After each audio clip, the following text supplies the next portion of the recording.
So hi guys, welcome to my YouTube channel Zito. This is Rishu this side, and this is going to be our second video in the series of making your own load balancer. So in first video we talked about how we can create a single server. So basically what we are doing is that for a load balancer to work, we need multiple backend servers to be available. So in first video I have talked about how we have created a single backend server. In this video I will talk about how we can create a multiple backend servers so that when we make our own load balancer, so that our load balancer is able to request to different servers. So in this video, I'll go ahead and talk about how we can do that.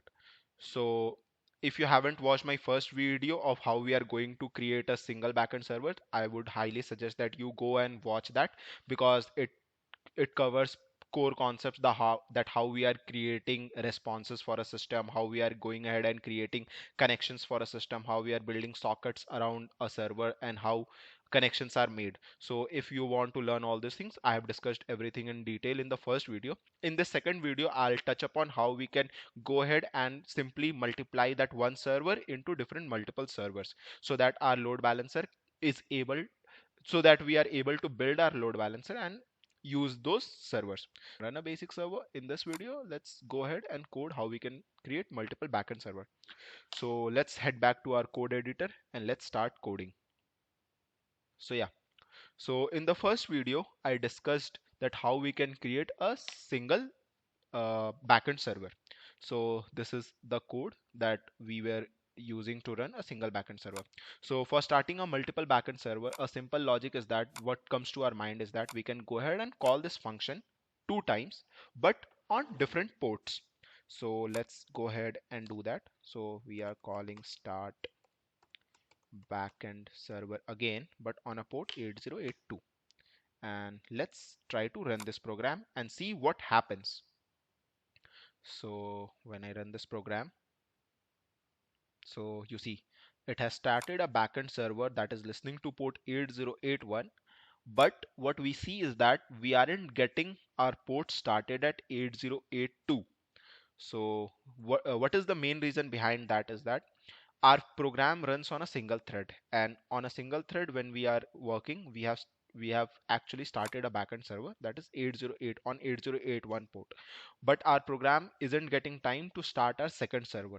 So to start a second server, the only thing what we can do here is that we can have a multi-threaded process. So what a multi-threaded process does is that it threads and it will start working on different threads and make the program run.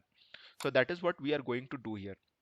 So in this video, we will go ahead and cover the concept of threading as well as concurrency.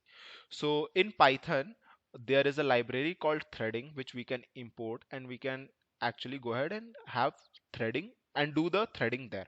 So I have already imported that library threading for convenience. And then what we can do is that we can go ahead and create a list of ports where we want to actually go ahead and start our server. So what I can call my list is that ports that would contain the list of ports. Let's say 8081 is my port, then 8082 is my port, and then 8083 is my port. Now what we can do is that we have to run a for loop on the ports, and then we can go ahead and start thread for every process. What we can do is that for port in ports, this is our list.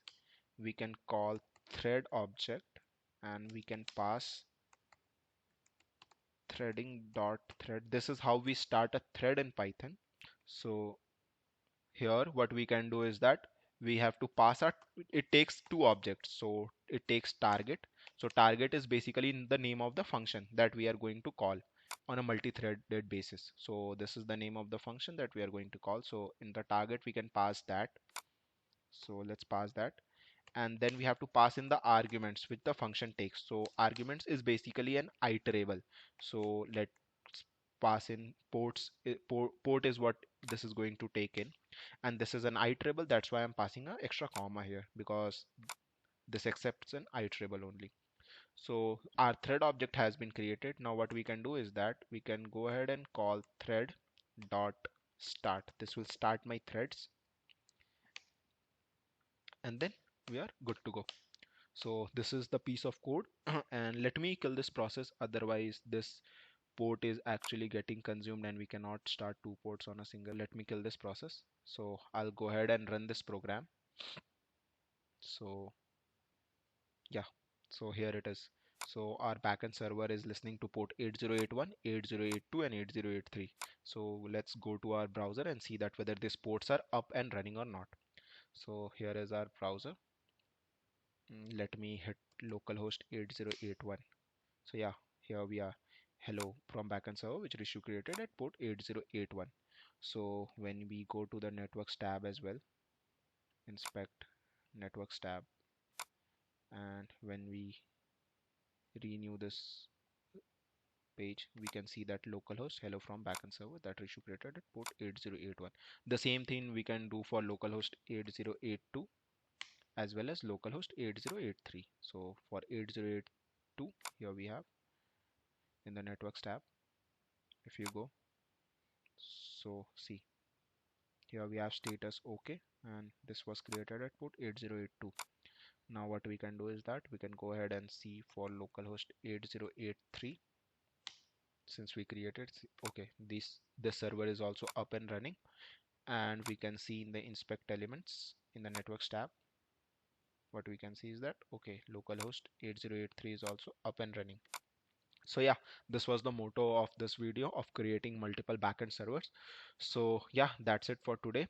And if you like the video, please hit that like button and also subscribe to my channel. It motivates me to create such videos for every one of you. Other than that, if you want to connect with me, you can connect me over the LinkedIn, and I will drop in my LinkedIn URL there. So yeah, that's it for today. See you guys on the other episode where I'll basically try to make a load balancer that is capable of hitting different servers. And in that video, I will show you how you can get responses from different backend servers. Also, as a matter of fact, I wanted to create not just this response, I wanted to create a response where you can send in HTML documents also from backend server. So I'll also think about when I can create that video. So until then, keep learning. And yes, now it's time you make your own load balancer. So thank you guys. Bye bye.